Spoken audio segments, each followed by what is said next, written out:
জন্য জল নিয়ে আসে, যাতে সে নিজের মুখ আর চোখ ধুতে পারে। পার্সি তাকে বলে যে সেও তার সঙ্গে ডেট করতে চায়। রাতে ম্যাডি পার্সিকে একটা বারে নিয়ে যায়, কিন্তু পার্সি হাফ প্যান্ট পরে আসে, যাকে দেখে সবাই হাসতে থাকে। তারপর পার্সি আর ম্যাডি কথা বলতে শুরু করে। পার্সি মদ খায় না, তাই তারা দুজনেই জুস খায়। ঠিক তখনই একটা ছেলে আসে, যে ম্যাডির এক্স বয়ফ্রেন্ড।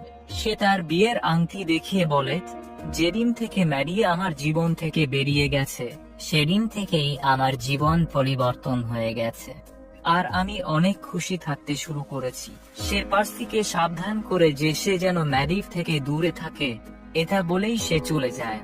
ম্যাডি পার্সিকে জানায় যে ছেলেটা একজন মদ্যপ ছিল, তাই আমি তাকে ছেড়ে দিয়েছিলাম। এরপর ম্যাডি পার্সিকে একটা বিচে নিয়ে যায়, যেখানে রাতে কেউ থাকে না। ম্যাডি পার্সি